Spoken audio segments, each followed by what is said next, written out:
Hello, Cosplay World!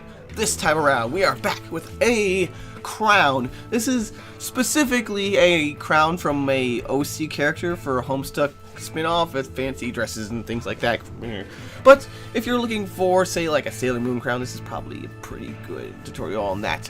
Now, the original here is made of EVA foam. You can still kind of do the same kind of thing if you don't have access to this plastic I have here with EVA foam, but you want to coat the back of it with something that's more rigid, say white glue. I wouldn't recommend coating the front of it because it tends to crack, and actually generally the coatings you're going to add to it are going to crack, so do it in a place where it's not going to be as noticeable. Same story with the Warble, I guess, but PVC foam sheeting is a tad cheaper actually, maybe arguably. Never mind. I work with plastic, so it's easy for me to use. So I cut it out, and I added these little filigrees, these details, these swirlies. They are from a hobby shop. You can get them. They're used for terrain pieces, and the same thing with Friendly Plastic or Instamorph, whatever it is.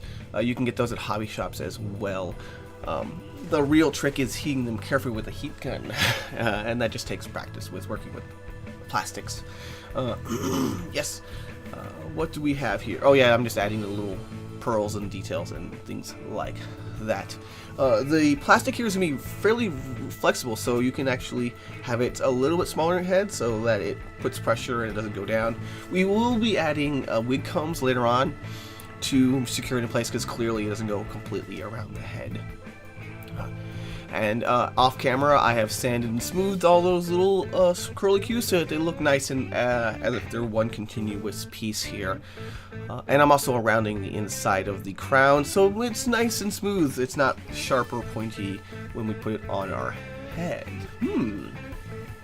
So, this is not particularly a complex piece. I do go into more detail about paint work and working with plastics in the extended version, but overall it's not too hard as long as you can work with the plastic itself, which is why I mentioned working with other more common cosplay materials such as Worbla or EVA foam.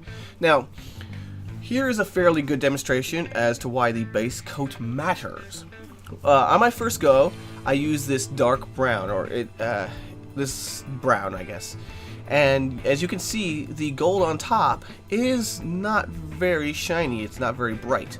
I very quickly find out, or confer with my person I'm making with it, and I recoat it in yellow. So the reason why it's brighter in the second clip here is because I redid it into yellow and then added the gold on top. And you can see the huge difference here in what your base color makes in when we put the metallics in place.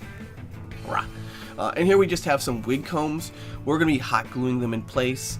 There are actually screws that go into it. You want to be careful with your screws because you don't want them popping out. I use teeny tiny, like, they're like finishing screws or even eyeglass screws too. Yeah! So there we have it. The next video in our tutorial set is going to be Garnet's glasses. I'll go and let you guys check that out. See you guys next time. Good times to all.